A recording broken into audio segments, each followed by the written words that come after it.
And as a company, what are some metrics that I should be looking at to see if my social media campaigns were successful or Right. that I'm actually getting my money's worth? Right.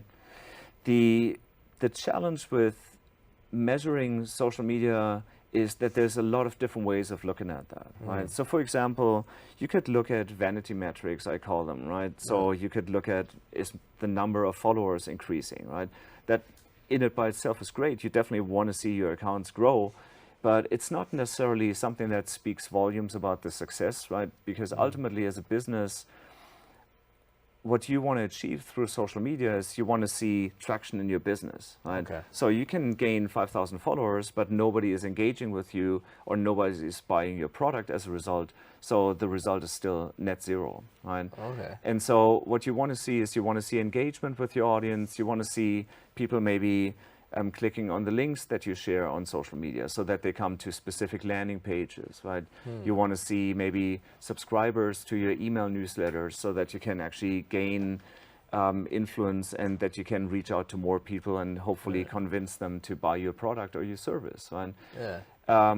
I think ultimately it's also about the relationship between marketing and sales, Okay. right? Can you talk about that a little bit? Yeah. Yeah, the sales marketing relationship is really important, right? In many companies, what you find is both departments essentially, march down their own path and they kind of run separately. Okay. And at the end of the day, that's not really what you want, right? You want sales and marketing to be one word, and you want that team to jointly understand that they're really trying to solve the same kind of challenges, right? And one is on the front lines, the sales team, right? The other one is trying to drive awareness, trying to get interest, right? Trying to get leads, right? And so ultimately, marketing without sales is nothing, and likewise, right? So both teams really have to work alongside, and they have to be in lockstep. And Does one lead the other, or you said lockstep, so really they're moving together at the same time? I think it's really moving together, and I think it's about getting a joint understanding between the leaders of both teams. Okay. And so, when you look at marketing and social media or social selling in particular, that was to me actually one of the reasons why I got into social selling.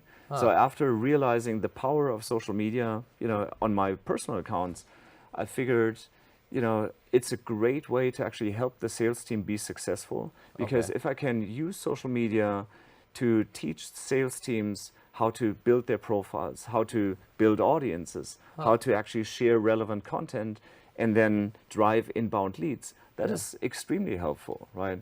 And so that's what I've been doing for many years. And would you say a lot of companies aren't fully utilizing? oh, absolutely. Really? Yeah, there's a lot of challenges in social selling, right? And What are some of them? so some are, for example, some people just really don't feel they belong into social media, right? They have never seen any success from it. They just prefer to essentially go, with picking up the phone or sending an email. And unfortunately, that's not how the life cycle of the buyer has developed, right? So the buyer today does a lot of research, right? The buyer is really shaping how the sales cycle has progressed, right? So buyers do a lot of research online, and they speak to a lot of vendors, but only when they feel they have the right information, right?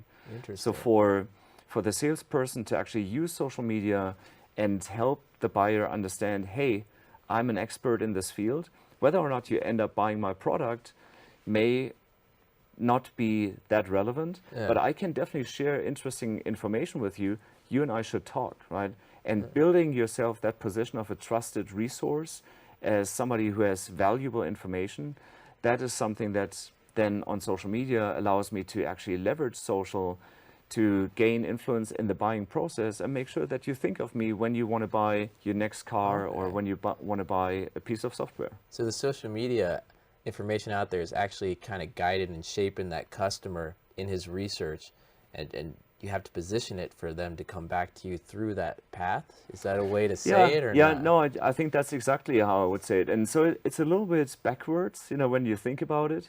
it's almost like a white paper or a byline article that you read in a newspaper, right?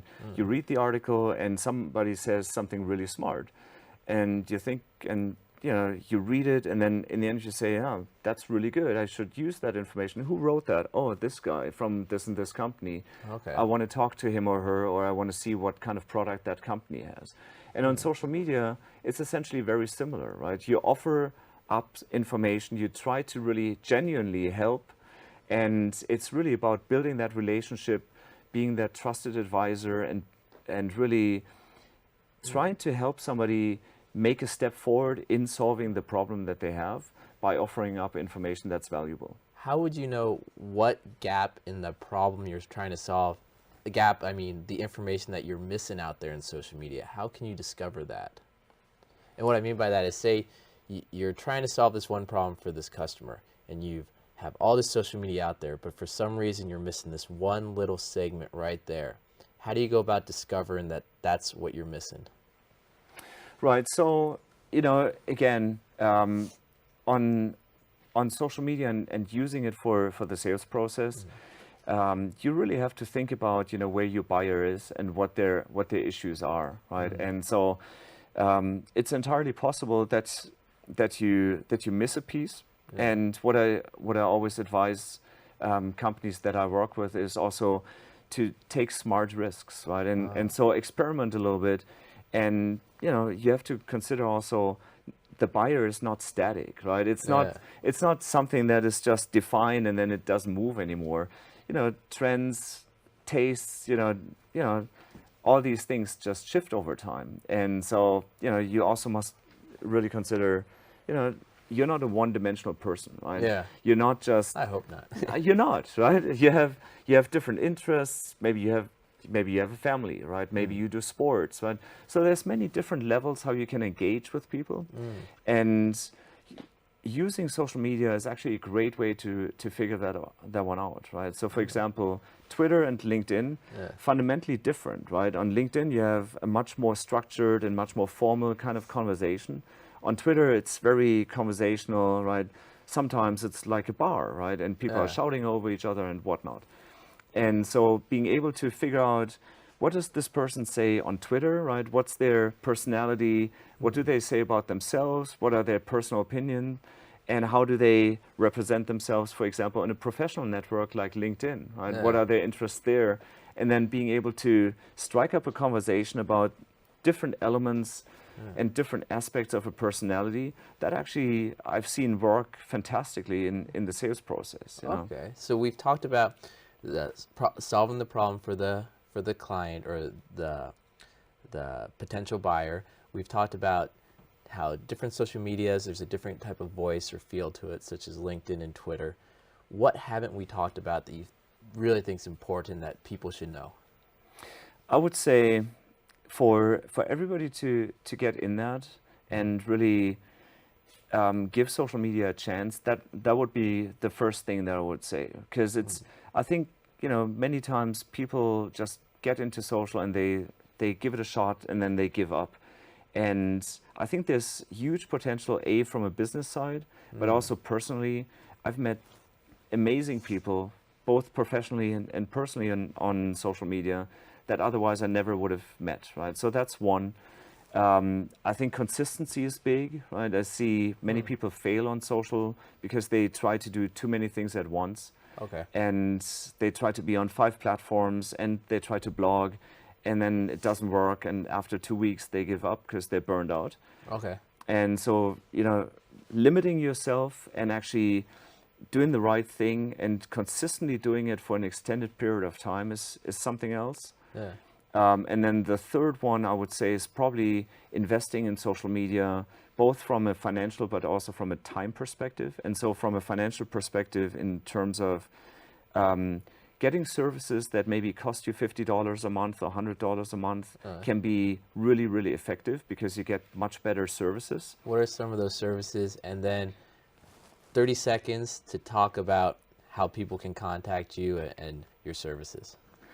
So in terms of services, for example, Buffer is a great tool just to manage your social media presence, right? It makes it really, really easy. and allows you to stage a lot of content. So that's one, $20 a month. That's really good investment. And there's some others, right? So like really interesting research tools. In terms of reaching me, I have a phone number. It's 408-800-JOCK, J-O-C-K. Oh, yeah. So that is one. And there's a website, svsuccesses.com. Can you say that one more time? svsuccesses.com. And yeah, I'm online on Twitter and LinkedIn. Jock, thank you for your time here today on Silicon Valley Successes, and we look forward to everyone next week when we bring you another episode. Thank you. Thank you from all of us at Silicon Valley Successes. We hope you found the information presented today useful in your path to success. For further information on accessing the resources in Silicon Valley, you may visit us on the web at siliconvalleysuccesses.com, on Facebook and YouTube. Thank you. And remember, we want to help you in your journey to become the next success.